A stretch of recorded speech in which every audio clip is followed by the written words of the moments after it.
When we invest in ourselves, we all shine. Together, we are Black beyond measure.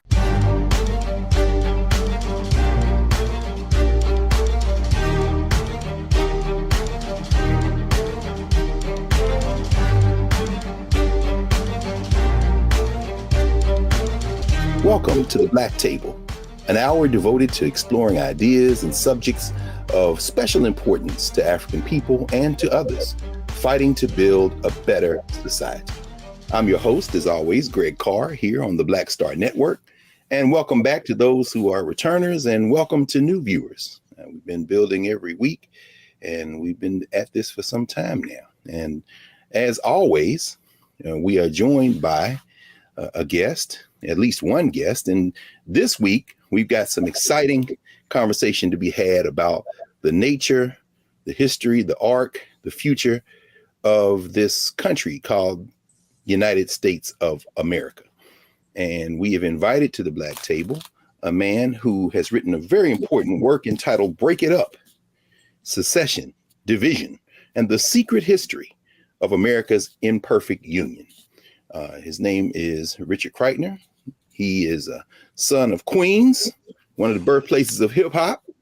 Grew up in Jersey, has cycled through Canada and many other number of places. He is a journalist, a researcher, an author of some note, and he's published across the range from one of his homes, The Nation magazine, New York Times, Boston Globe, Washington Post, and so many other places, the Baffler, Slate magazine.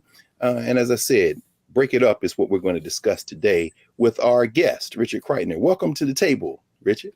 Thank you so much for having me, Greg. Really appreciate it. Great introduction. Oh, no, listen, thank you, man. This work is so important. In fact, we were talking when we, made the decision to try to invite you to see if we could fit into your schedule.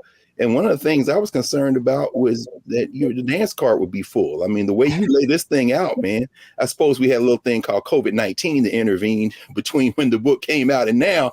But this book in so many ways reads like a revelation. There's so many figures, so many events that we think we know, that we learned in the United States anyway, and we know folks are watching from all over the world. But here in the United States, we learn in our classrooms that you revisit and kind of turn on its head. So I guess the first question I think we probably want to ask you and we want to know about is, where did you get the idea for this book?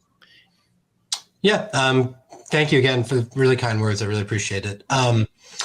As you mentioned, I had the idea, kind of a long time ago in about late 2014, actually, right after the Democrats lost control of the Senate. And it kind of seemed like Barack Obama's presidency had effectually come to an end. And there wasn't that much to show for it. I'm kind of a disappointed baby of 2008 when I turned 18 and voted for the first time and thought that I was voting for world historical change. I imagined a T-shirt, at about this time of great disillusionment in 2014, 2015.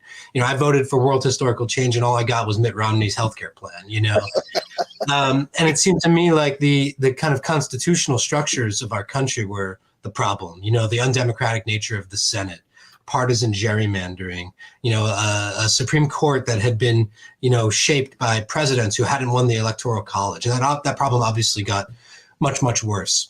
So I was working at The Nation magazine at the time as the archivist, actually, and I was preparing for the magazine's 150th anniversary issue in 2015.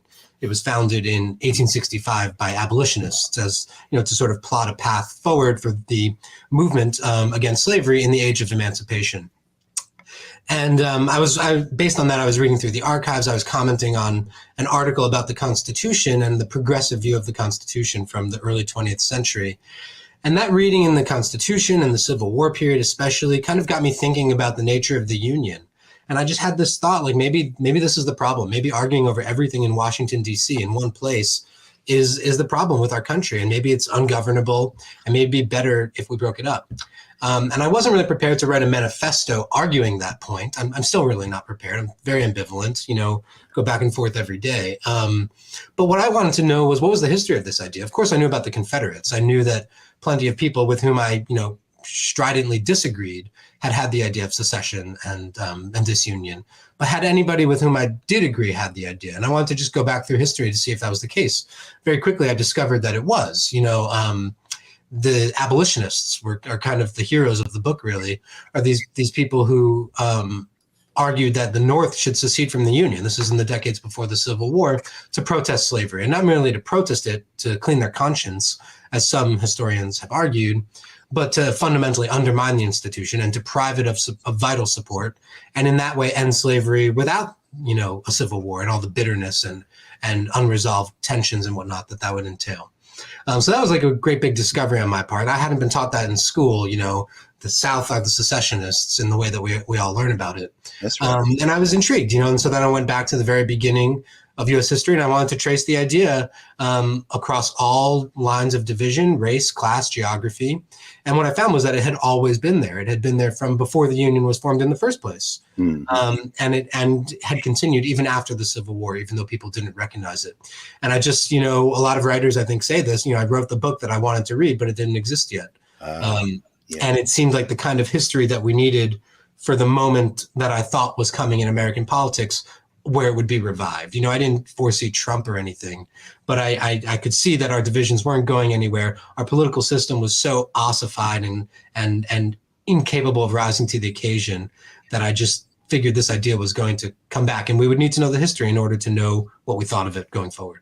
Absolutely. Well, I mean, with all due respect, I don't know that if you didn't foresee Trump, you certainly revealed the rhythms of this project that would make anybody predict a Trump. I mean, it almost seems inevitable. I love the way you say in the introduction, disunion, the possibility that it might all go to pieces is a hidden thread throughout our entire history. And nobody, as the young people used to say, everybody can get it. Nobody escapes your pen, man.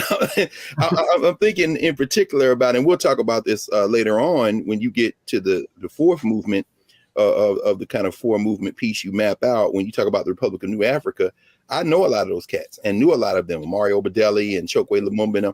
And so, as a Black person in particular, reading your book and thinking about Lerone Bennett and Vincent Harding, W.B. Du Bois, and so many others who have written, it was very refreshing to see someone approach this narrative in a way that is usually kind of reserved for academics who don't necessarily have a wide range of readership. But what you bring to this is really a revelation that this is not the United States of America, or any country for that matter, really doesn't exist outside the people who live in it. So I'm wondering if you could talk a little bit about the question of myth making that kind of pervades, I suppose, all national projects, but particularly this project, which is made up of so many very different people. But the way you write, it makes it appear as you're reading like, well, hell, this is what we should have been thinking all along. I mean, everybody gets made into a hero, but it's really just a bunch of different kind of people who get drawn into this settler project, man, even before you go back 4 centuries. Right. Well, the whole book is kind of a footnote to this famous line by the 19th century historian Ernest Renan, that nations are formed by that which they forget, not which they remember. And the chief thing that we've forgotten is how many people have not wanted to be a part of this project, how many didn't want it to happen in the first place, and how many people, were excluded from it at its height in the 19th and 20th centuries. And all the reasons why it shouldn't go on today. There's, you mentioned the Republic of New Africa. That's one of my exciting discoveries. Again, like there's a rich history of Black disunionism in the United States, from the Black abolitionists of the 1850s to Sutton Griggs. I don't know if you know his novel Imperium and Imperio. Okay. An incredible novel from 1899 about the formation of a separate Black republic in an underground bunker in Texas. I'd never heard of that before, at least. Yeah. And then up through the 1960s. I mean, part of the book came out of my frustration, again, working at The Nation, which I still, am associated with and love those people. But, there's, as the magazine's title suggests, there's a real kind of, I don't want to call it a fetish, but a real association and fondness for The Nation, which just doesn't necessarily seem to me like an obvious argument. Of course, we're still dependent on and proud of the successes of the civil rights movement, Brown v. Board of Ed, the Civil Rights Act, instances in which the federal government seems to be using its power to protect Black people and other minorities, from a worst possible oppression. But as we're seeing now, as those kinds of protections are rolled back, Roe v. Wade, I'm sure we'll get to this, the federal government, again, as it did in earlier centuries, again, seems to be more of a threat to rights, than a guarantor thereof. And I think that this is the kind of history that, as I say, we're going to kind of need to think through and be aware of in order to undermine those longstanding fundamental assumptions that associate progress with the nation, that associate civil rights with a strong federal government. And I think that people are starting now to kind of question those assumptions. And I think that we're going to have to dig beneath this myth and remember the things that the formation of the nation required us to forget in order to move forward and figure out what the path is ahead. That's very powerful, man. And yeah, I'm sure we will. I was thinking in particular about part 3. I think it's chapter 8, where you get into the whole conversation about states' rights from the Northern perspective after you take us through the Fugitive Slave Act.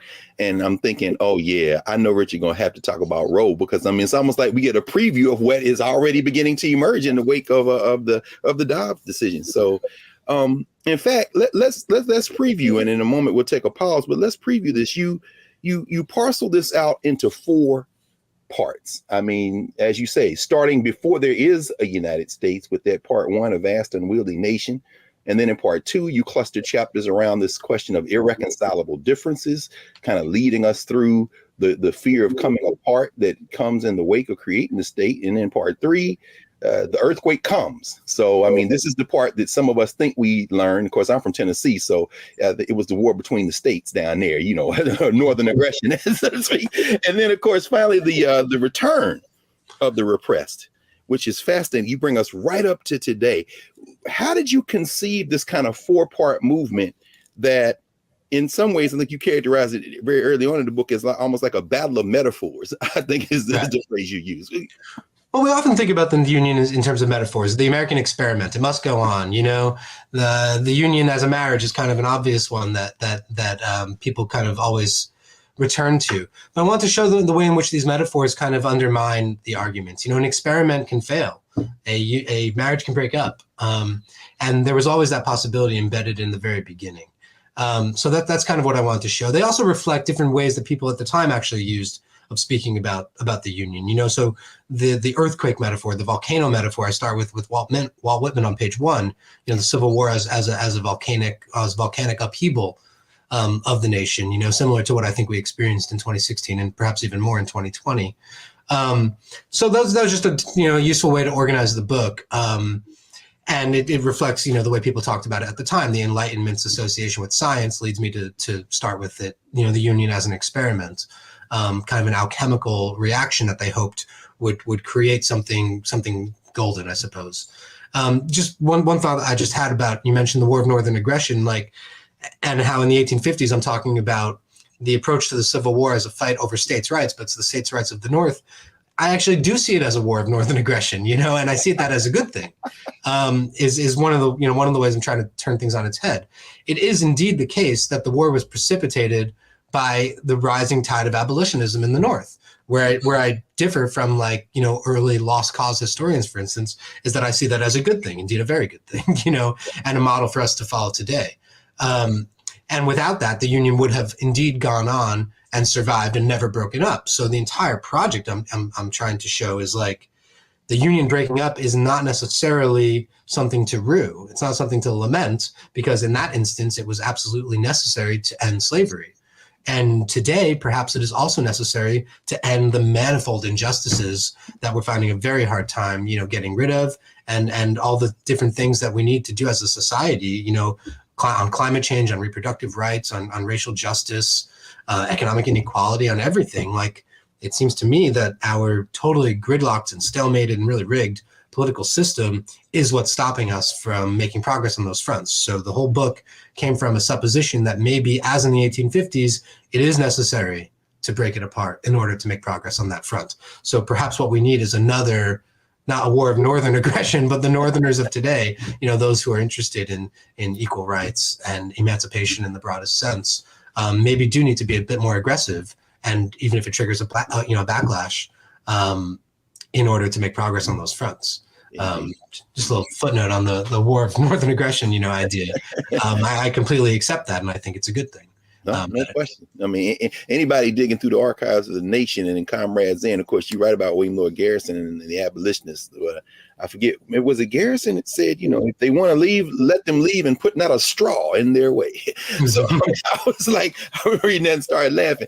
So at any rate, we're going to come back in a moment with you, Richard, here on the Black Table, and we're going to get into the chapters of this book, and we'll go piece by piece through, and as you lay out your analysis and your argument. So we'll be back in a moment here at the Black Table on the Black Star Network.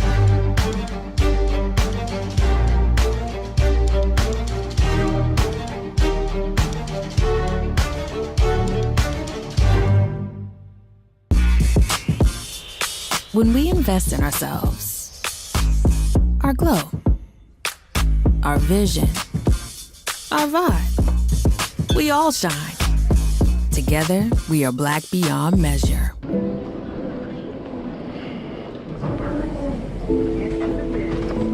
the window seats. These are the only bins that will accommodate larger overboard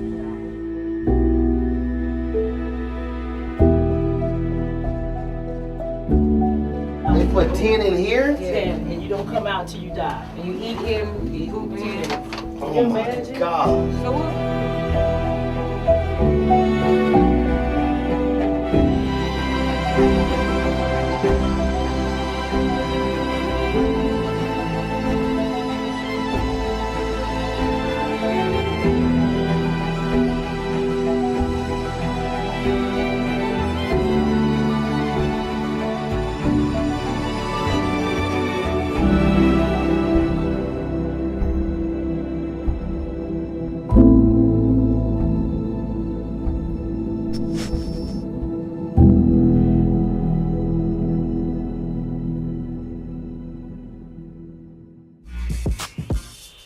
When we invest in ourselves, our glow, our vision, our vibe, we all shine. Together, we are black beyond measure.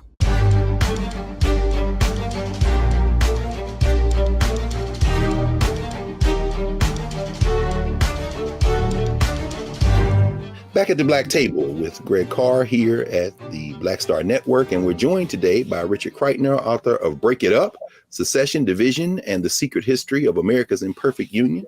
Richard, when we left, you had given us the grand tour and broad overview, and so why don't we get into how this project begins to come together in the first place, this vast, unwieldy machine, so to speak. You used the metaphor of machines, and I think a lot of us, particularly since we have a kind of Anglo-centric view of U.S. history, tend to forget that the Europeans that came here were not all English. In fact, I think you start the book with the Pilgrims, and I think they're the first people to get remade. I mean, you talk about them being separatists, and we think about the French, of course, and the Spanish in Virginia and South Carolina. Talk a little bit about, if you don't mind, how this enterprise begins. I mean, who's coming from where, and they all aren't here to seek a more perfect union. Maybe none of them are.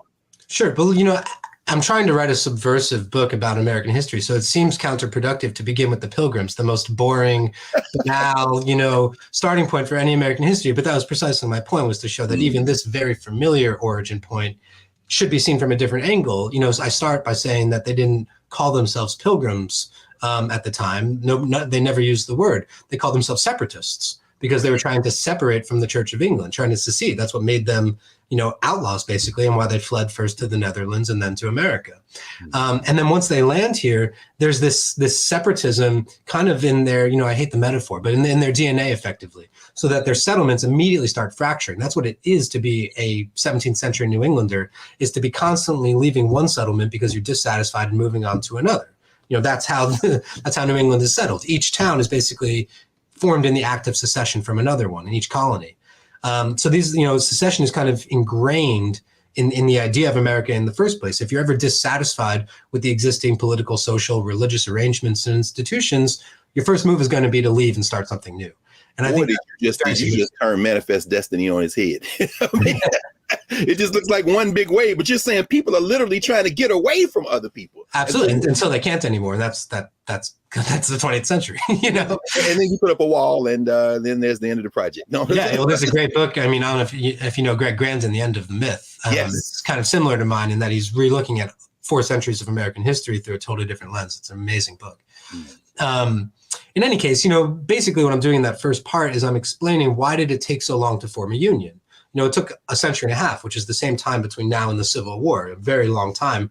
And it wasn't because nobody thought of the idea, though for a while nobody did think of the idea. But then once they did, nobody wanted anything to do with each other. You know, the colonies were, as you're saying, founded by different people, you know, Huguenots and English, Scotsmen, Germans, Czech people, you know, the people from all over Europe. As I say in the book, not a continent generally known for, you know, peaceful cohabitation. And there's various plans that come up, starting with William Penn, the founder of Pennsylvania in the 1690s, to form a colonial union because, I mean, mostly it'll be easier to arrange defense against Indians, you know, against Indian attacks and various, you know, the French, the Dutch, any kind of external enemies that there are to the English colonies. So he proposes this idea, and the London officials like it because it's going to make it easier to organize trade, defense, border disputes. But the colonists reject it out of hand. They want nothing to do with one another. As again, they came over here not to join a union, but to be separated. Mm-hmm. And that continues for the next century and a half. You know, Benjamin Franklin famously in 1754 puts out the first political cartoon in America, you know, Join or Die, with the disjointed snake. And that's kind of remembered, I think it's mostly taught in history classes and in history books as kind of a forerunner of the union that eventually was formed. But it was basically propaganda for his plan of union that he suggested, you know, intricately designed, inspired by the Iroquois, as I describe in the book. And then again, it's completely. I think we probably. I'm glad you spent some time on that. Could you mention for folks who may not be familiar, what was that kind of tarry that Benjamin Franklin undertakes with the Iroquois Federation? Sure. Yeah. I mean, he's in Philadelphia. He's a rising printer. He gets a contract with the Pennsylvania Assembly to print public records. And one of the records that he prints is a treaty, or really a transcript of a conference that took place in Lancaster between officials of Pennsylvania, Maryland, and Virginia with the Iroquois to kind of, I think there was a murder on the frontier or something. They're going to try to mend this. But mostly the colonists are trying to get the Indians drunk and buy a bunch of land. But in the process of that, these tensions crop up between the Marylanders and the Virginians about who's going to get to speak first. And the Iroquois are just incredibly wonderful orators. They're excellent diplomatists. You know, they've figured all of this out a long time ago. They formed their own League of the Five Nations in about the 15th century, it seems, which is basically a rudimentary union. It's a form of political union that is widely admired by not only the English colonists, but by the French as well. Everybody sees that this is a very sophisticated form of political organization. It's a federation. And so Franklin, one of the Iroquois orators at this conference gives a speech, Kanasatego, in which he says, "We learned long ago to unite and to set aside our differences. It's time for you guys to do the same. It'll be good for everybody, especially yourselves. Form a union," he says. And so Benjamin Franklin, you know, we don't really have there's no smoking gun proof, but Franklin did print this transcript. He printed it in vastly higher quantities than he usually did with Indian treaties. And I think, and he basically immediately turns his attention to learning more about the Iroquois and getting involved in Iroquois diplomacy and forming a plan of union for the English colonists. So I think there's pretty good circumstantial proof that Franklin is inspired by the example of the Iroquois, by Kanasatego's speech, to draw up his first plan of union. Wow. My footnotes to the story in the book are extensive because the argument has been overstated many times by scholars less responsible with the facts. But I think there is a pretty good circumstantial argument to be made that he was inspired by the Iroquois model. I mean, he says so explicitly in a letter in 1751 where he says, if it's possible for so many savages, the word he uses, right, to form a union, why can't we do the same? He says so explicitly. Yeah, man. That makes sense. But let me. We're coming up on a break. We're gonna take a couple more minutes, but I want to ask you, just in terms of this moment you have us at, was it more about a common enemy than it was about having things in common? That kind Absolutely. I mean, I say right at the beginning, fear is the most important ingredient of any attempt to form an American Union. Wow. The first union is the New England Confederation of 1643, which is, fear of Indian raids, as I say. And the same is true in the 1750s. That folds into the 7 Years' War and indeed the American Revolution. It's fear of as we've learned in all the debates over 1619, definitely many of the American revolutionaries were inspired by fear of slave revolts to join the fight. Not every single one, but that was an important ingredient, as was fear of Indian attacks, and fear of a common enemy is really the glue. And without that, you don't really have it. So that's a story I tracked through the years. Look at 1948, in the beginning of the Cold War, I show that the idea of national security, the National Security Act of 1948 is basically an attempt to use fear as a new form of keeping the Union together and keeping people quiet. That's straight across the board every century. I think we froze there for a minute, Richard, but I think what we lost there, you had brought us into the 40s and the 50s and the Cold War. Did you evoke the C word? Was it communism? Was it the threat of the Soviet Union? Yeah, absolutely. Fear of the outsider is used to suppress dissent and to keep the country together. In every century of American settlement thus far. Okay, very good. That's what I thought. I'm sorry. And now I realize the producers are telling us we didn't have a freeze. It was me. So very good. So everybody heard it, and we'll hear it then when it's broadcast. We're going to come back in a moment with you, Richard. And when we do, I hope you'll kind of lead us through some of the major figures in U.S. history that you have kind of pulled the curtain back on. Everybody from James Madison and Thomas Jefferson to John Adams and even George Washington, whose presidency you describe as failed. This is fascinating to me. So we'll be back in a moment with Richard Kreitner, author of Break It Up, here at the Black Table. We'll see you back in a second.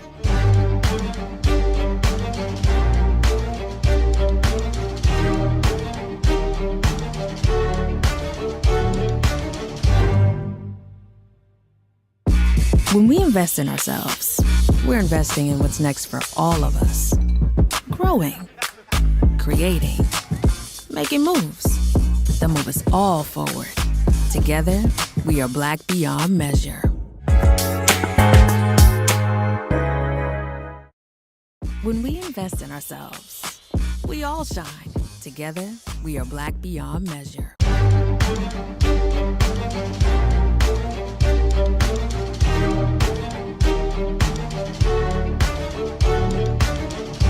Welcome back to the Black Table here on the Black Star Network. I'm Greg Carr, your regular host, and we're joined today by Richard Kreitner, author of Break It Up, Secession, Division, and the Secret History of America's Imperfect Union.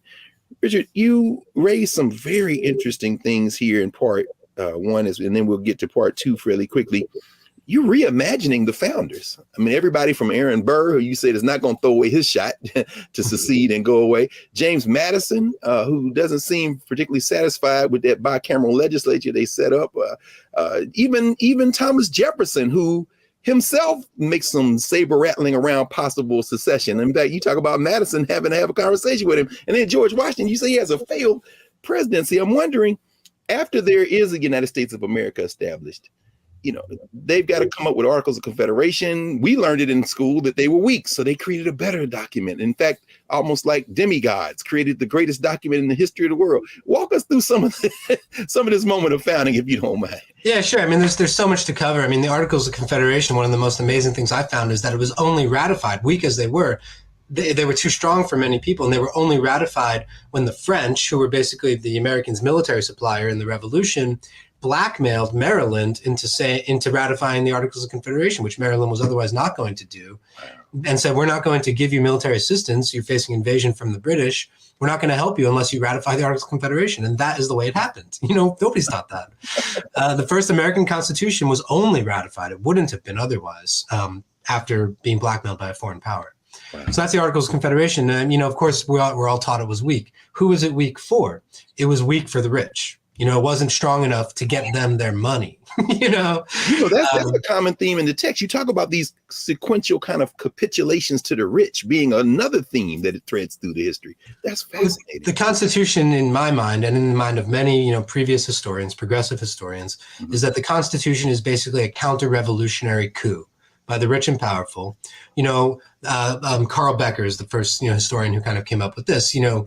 The revolution began as a fight over home rule, and then it turned into who was going to rule at home, and the rich won that fight. They feared that there was going to be a second revolution or civil war, Shays Rebellion, populist rebellions in favor of a more equal distribution of power in 1786, which is, possibly a future project for me, just a study of that year. They feared a second revolution was going to happen and instituted, it'd be today as if the richest people in America, the Koch brothers, the Mercers, all these people got into a room and just threw out the Constitution and wrote a new one. And yes, put it before the people once, only once. Wow. As a group of people, a very small one at that. All white men, obviously, largely propertied, voted on our Constitution, and we profess to be a democracy.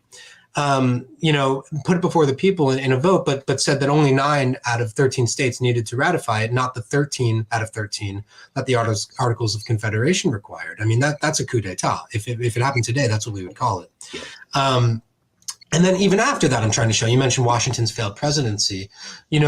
When we think about Biden today, he came in promising unity. He was going to heal the divisions. He knows McConnell. He's gonna get Republicans to see the light. We see that hasn't happened. I would call that a failed presidency. Washington was somewhat similar. He came in trying to put the United into the United States of America, which didn't really make a lot of sense to people at the time because it clearly was not united. And then the country's more divided than ever before when he leaves office. He wanted to retire after one term in 1792, and all of his advisors say, you can't do that. The country's going to fall apart. Wow.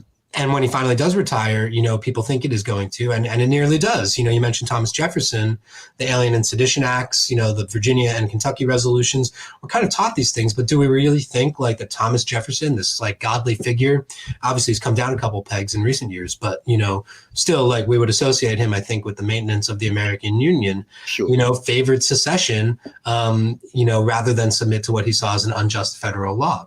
And all these guys I'm trying to show, they all had their doubts about the Union. They all had moments where they thought maybe it shouldn't survive. Even Madison did, during the war, the dark days of the late Revolution. They all did. So, I think that's kind of one of my purposes there is to give ourselves permission today to also, think seriously about the Union. We kind of take this inheritance, for granted and assume that we necessarily need to keep it together. But the Declaration of Independence gives us, the rubric for deciding whether the government is serving our purposes today. Yeah. And I think that's all there is. That's all we've got. That's the best thing we've got. Absolutely. Is the government serving, the rights to life, liberty, and pursuit of happiness? Jefferson says, if not, here's what you do. You change it, you alter or abolish it. That's right. And it's fascinating because it is ultimately, I think, in that sense, and I'm glad you said it that way, and we'll get back to this near the end, a very hopeful book. I mean, and I mean, to say that something is up for grabs, like you do as you open, and I think it's chapter 7, and he said, well into the 19th century, this project is very much up for grabs, and kind of you highlight California and Texas and the Mormons and Utah and going west, but if it's up for grabs, that means it can be made differently. Walk us through a little bit of that moment that we think we know about, the Civil War and Reconstruction, which you, as you say, just enlarging this stream of folks who have come to realize that, and that might have been the best shot in the 19th century for creating a concept of the United States was the Reconstruction era. But those capitulations that you lay out, so we see another missed opportunity. Can you walk us through that 19th century, that mid 19th century, if you will, just for. Yeah, sure. I mean, as I say, my heart is with the abolitionists before the war who said, let's break it up. Let's secede from the Union so as not to preserve slavery. And as you mentioned, even William Lloyd Garrison, once the secession crisis begins, says, let them go. All the abolitionists say that. Let's not fight for a pro-slavery union. But then once the war turns against slavery, all those abolitionists are unionists. They're nationalists. That's why the nation is called the nation, and that's what the Reconstruction era is all about. Even the black ones we have to mention, because I think about Martin Delany, who was actually in West Africa making a deal saying, we'll just leave and come to Africa. And then the war jumps off. He comes back to the United States and becomes the first black major in the Union Army. Right, because they see for the first time that maybe this really can be something. Maybe this can be what they said it was going to be, and it never actually was. And that's a moment of immense hope. I love that. I just love that moment. That's why I start with Whitman. He's excited that the Union has broken up. he's stoked. Like, and Nathaniel Hawthorne also, who's got totally different politics. They're like, now we can do something with this country. It's very exciting. And I see Lincoln. Lincoln's a fairly conservative individual compared to these guys, but that's what I see, his kind of insistence that the Union has to be saved. As I say, in the 1850s, my heart's with the disunionists, really. But then Lincoln, I think, is a genuine hero. Again, very old school kind of opinion, but like, he saw it was important to save the Union because it was a wager about what the country might become, what that effort, what those deaths, what that suffering and whatnot could be used for, which was, yes, to abolish slavery, but then to create a genuinely multiracial democracy. I think that there's all the evidence in the world that towards the end of the war, that's where Lincoln was going. And that's certainly where the former abolitionists were going, the radical Republicans, Thaddeus Stevens, another major figure for me, Douglas, where they were going. And that's the moment where it might have happened, But then what failed was the resolve of Northern whites. These people who, as I show in the 1850s, were against slavery, not because they opposed slavery or because they favored racial equality, but because they didn't like that the South was getting all the resources, that they were getting all of the, that they were getting all the spoils, basically, of federal power. And the North felt like they weren't being represented enough. So these Northern whites went into the war with a very kind of milquetoast, very lackadaisical commitment to racial equality. And it's really not a big surprise that after the war in the 1860s and especially the 1870s, there's an economic recession. That's never a good thing for progressive politics. Mm-hmm. They decide we care more about money than we do about racial equality. And they kind of give up the fight. They take their boots off the Southern throat, Southern white throat. And that's kind of the moment, the great big reversal, the backwards revolution, as I call it. Yes. Yes. So that's kind of where I see it. And like, you don't want to say like nothing's changed in 150 years, but not much has changed. That kind of return to the compromise tradition of the founding lasts until the 1950s. When the civil rights movement, again, war of northern aggression, I mean, it's not northern aggression, but kind of northern minded, questions it and then breaks up the political system in a way that we're still picking up the pieces of. Absolutely. Absolutely. I know we're coming up on a break, but I hope we can squeeze in. Maybe you can help us. A lot of people on all sides of the political spectrum like to draw comparisons between the Roe versus Wade and Dred Scott, but you really tease out the fact that maybe, like say, anger with the federal overreach and the South's getting resources. You talk about states' rights in a way that I think previews what we're going to see now with California and other places. They say, okay, yeah, you got a fugitive slave law that says anywhere an African person is, they can be returned to slavery. So these northern states then began to, strengthen personal liberties and I mean, is that a preview in some ways of what we might anticipate happening as the Supreme Court begins to attack some of these things we've taken for granted as rights? I hope so. You mentioned it's a hopeful book. I think that's a pretty interesting reading. I mean, I'm not a hopeful individual. I'm really well, neither am I. But I'm saying, as you said, what else do we have, man? Yeah, absolutely. The option is available to us. I just hope that people on the left, kind of broadly construed, I suppose, are prepared to question these fundamental assumptions. About nationalism, really, about patriotism, maybe. And prepared to go in that kind of direction of questioning the federal government, so deeply ingrained in us to see, the Department of Justice or something as like the protector of rights when I think that's less and less so, less and less obvious that that's the case. Absolutely. Absolutely. Yeah, of course, 1870, Grant, you talking about that, right? Going after the Klan. We kind of forget those roots. Mary Garland liked to say that in his, he said in his opening speech when he was appointed, but I don't know. It seems like he's not seen too much about that. Yeah, exactly. So we'll come back in a moment here at the Black Table, and we'll kind of bring this momentum into an analysis of where we are today with our guest, Richard Kreitner, and a book that we recommend that you get as soon as you can. Break It Up: Secession, Division, and the Secret History of America's Imperfect Union. Back in a moment here at the Black Table.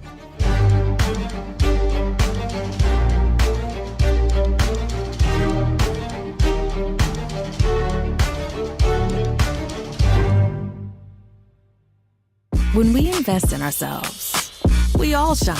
Together, we are Black beyond measure. Hi, I'm Dr. Jackie Hood Martin, and I have a question for you. Ever feel as if your life is teetering and the weight and pressure of the world is consistently on your shoulders? Well, let me tell you, living a balanced life isn't easy. Join me each Tuesday on Black Star Network for A Balanced Life with Dr. Jackie. We'll laugh together, cry together, pull ourselves together, and cheer each other on. So join me for new shows each Tuesday on Black Star Network, A Balanced Life with Dr. Jackie.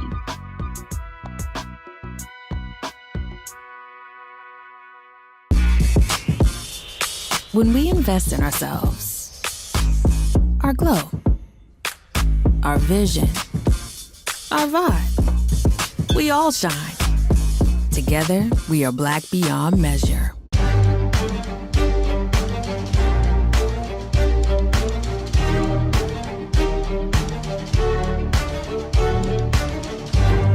Welcome back to the Black Table here on the Black Star Network. Again, support the Black Star Network. You're not going to have conversations like this in the way that we're having them anywhere else. So make sure you support the Black Star Network. We're back with Richard Kreitner, author of Break It Up.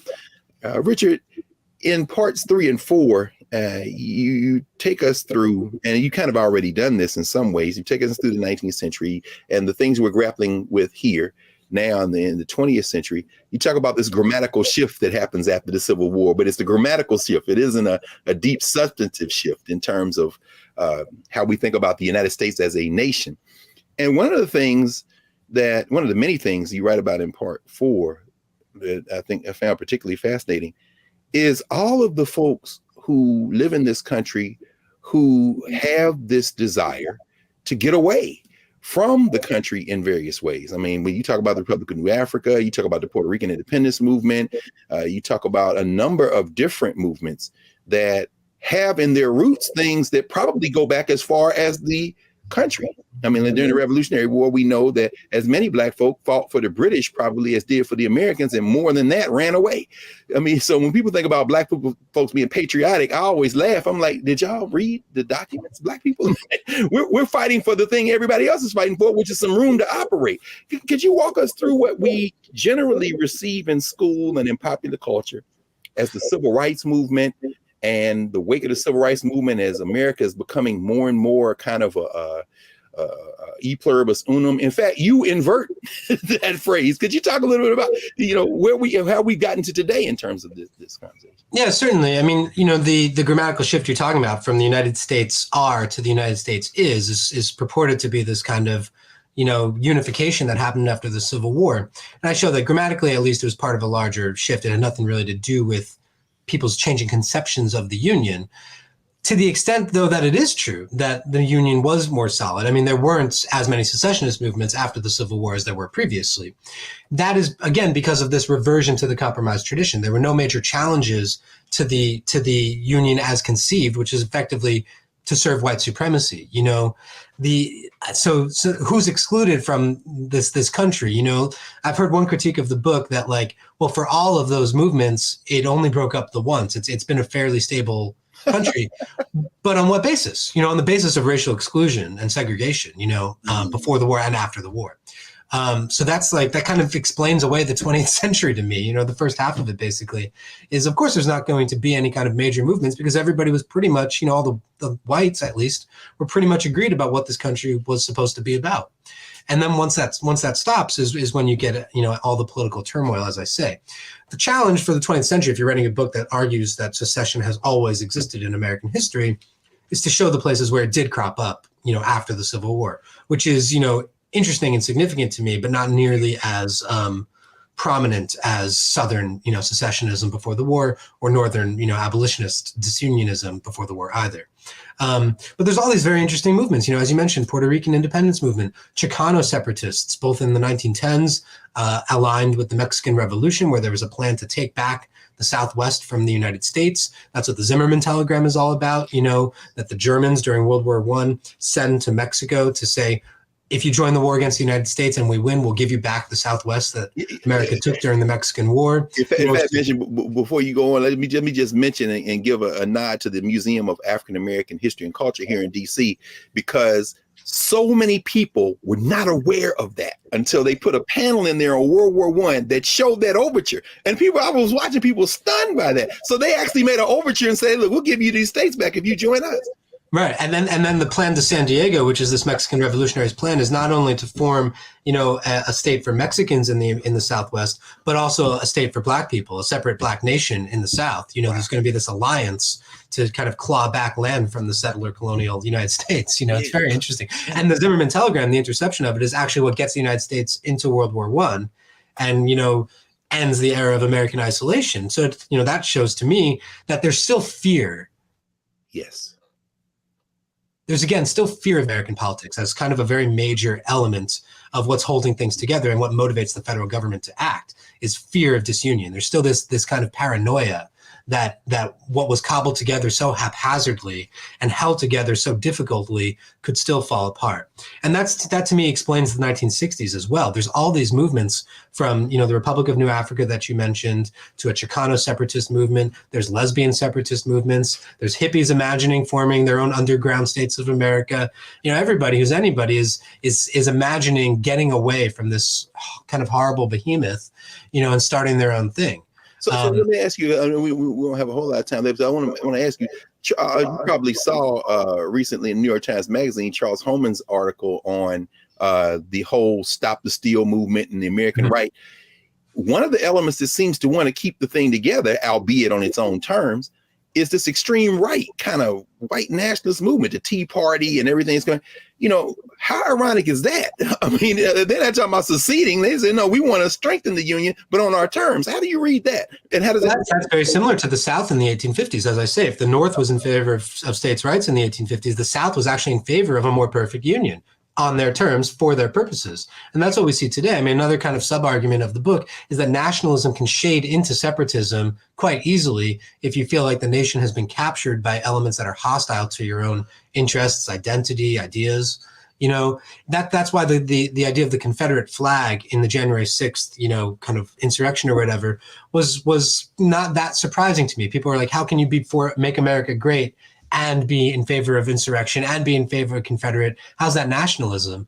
And if you really look at American history, it's all one thing. It just takes different guises in different moments, depending on where they feel that their interests are. And I kind of think that the left should do the same thing. We should be in favor of nationalism when it serves our purposes, and we should walk that back when it seems not to. As right now, in an era of right-wing judicial supremacy and whatnot, I think it's not serving our interests. Yes. Well, I mean, you walked us perfectly into where we kind of wanted to end up today, having covered so much territory in these few minutes. What do you think should be the ends of, as you write, our continent-spanning federation?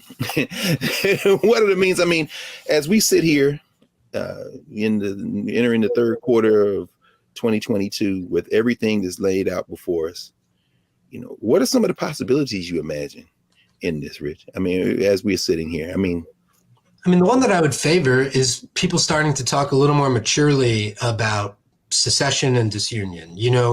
Each side, when they lose an election, starts to think about these things. California started thinking about it after Trump. There was talk of Calexit. Then after Biden won, it was Texas. And they're still talking about it, obviously, because they're not in power right now. That's right. And each side is very hypocritical in this regard. And I even show there's a great history to that. In the early 19th century, both sides, the Federalists and the Republicans, were doing the exact same thing. It was a game of roundabout, as one politician said at the time. And I just think that we should be a little more open and less kind of finger wagging when everybody considers, well, is this union really worthwhile? We act as if that's an impermissible question, whereas I think it's actually the most American question of all. That is the question of the American Revolution. That is the question of the Civil War, is rationally thinking, what are the ends being served here? Are they ours? What are we willing to give up in order to see that it continues? It seems to me, and a lot of polls, bear this out, that interest in secession, in the possibility that the union doesn't work anymore, is kind of the only thing we actually do have in common, which kind of goes back to the colonial period as well, when people were saying, what, the union? No thanks. I'm not interested. Yes. The one thing we have in common is that we want nothing to do with one another. Well, now, what does that look like? What does that entail? Probably mass movements of people. But that's better than national tyranny. it seems to me. Sure. And of course, the factor as we work our way through a global heat wave, and I love the way that you remix Lincoln's last best hope on earth, the last great hope on earth.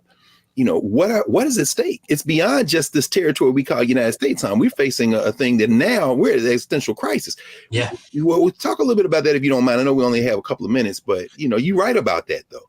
Yeah, absolutely. I mean, certainly if the United States could be moved to act on climate change, it would be an important building block for global action, obviously. But we're not acting on climate change right now. Perhaps the Northeast, freed from federal constraints, the Supreme Court especially could, the West Coast, you know, perhaps if we were smaller countries, at least some of them could do something about climate change, if not to alleviate, you know, to prevent it from getting worse, than to deal with the consequences. Right now, we're not doing anything. We're an ungovernable nation. And I'm not sure, but I do wonder, as you say, the Lincoln quote, I do wonder if disunion, rather than keeping the union together, is, as Lincoln said, the last best hope of earth. You know, because right now, we're holding the whole world back from doing anything. That's very true. That's very true. I'm not going to put that all on Joe Manchin after all, but I mean, it's not. I put a little on Joe Manchin, but I'd put it on a horribly designed system for exactly right. Representative governments. That's exactly right. Hey, man, I love the way you had James Madison losing his mind around this thing. Like, well, what are y'all doing? but he said it's gonna break up the union someday. Yeah. You know? Isn't that something? I mean, isn't that something? And we don't think about that. Lin-Manuel, you should have checked with Richard Kreitner before you went to the book for your play, brother. But anyway, you know, Richard, as we close for now, and we hope you'll come back and join us. Particularly, you're working on a new project that we saw, American Jews, Slavery, and the Civil War. What is that about, man? Yeah, I thought reviving secession was not controversial enough. Yeah, I mean, yeah. Yeah, it's a study of 6 American Jews and how they dealt with the politics of slavery and the Civil War. Some of them are religious, some are atheists, some are slave owners, some are abolitionists, who are, you know, the ones I'm kind of most interested in. But I'm looking at the story of how a people defined by a historical experience of slavery encountered a country also defined by a historical experience of slavery, and what obligations that they thought that tradition imposed on them, in what ways they, you know, used participation in this debate over slavery and the Civil War to assimilate into the country, to become white, you know, as the literature puts it. This comes out of a paper I wrote as an undergraduate, you know, 12 years ago about Jewish abolitionists. And yeah, I'm really, really excited about it. There's some interesting characters. I'm interested in seeing how different characters, you know, one pro-slavery and one anti-slavery, responded to the same events in the 1850s, you know, Bleeding Kansas, for instance. And I used Break It Up to kind of think about my American identity for about 5 years. And I'm using this one to think about my Jewish American identity. Hopefully it won't take 5 years, but sorry? No, go ahead. I'm sorry. It'll be called No More Pharaohs, No More Slaves. Oh, wow. That is fascinating. Listen, man, as you're thinking through it, you're helping us think through it. And it's quite a service. So your personal website is still up, right? RichardKreitner.com? Yep. So we can follow you there and look at some of the things you're doing and anticipate what's to come. We want to thank you, man, for spending this hour with us. Richard Kreitner. Thank you. I really enjoyed it. Oh, no, thank you. A historian, journalist, contributing editor to The Nation, writer, thinker, and as we can see, someone who is not only using history to imagine, but to reimagine not only the United States of America, but what our obligation is to each other in the world. So thank you again, Richard. And we look forward to having you back soon. Yeah, thank you very much, Greg. Really appreciate it. Absolutely. Absolutely. We'll be back in a moment to clear the table and prepare for next week here at the Black Table on the Black Star Network.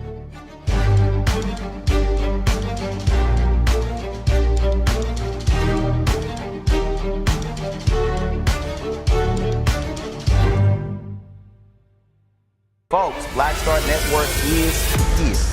Oh, no punches! I'm real revolutionary right now. Support this man, Black Media. He makes sure that our stories are told. Thank you for being the voice of Black America, Roland. Stay black. I love y'all. All momentum we have now We have to keep this going. The video looks phenomenal. See, there's a difference between Black Star Network and Black-owned media and something like CNN. You can't be Black-owned media and be scared. It's time to be smart. Bring your eyeballs home. You dig?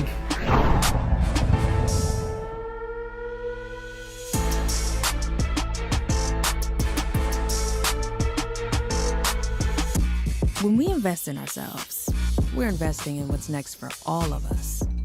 Growing, creating, making moves that move us all forward. Together, we are Black beyond measure.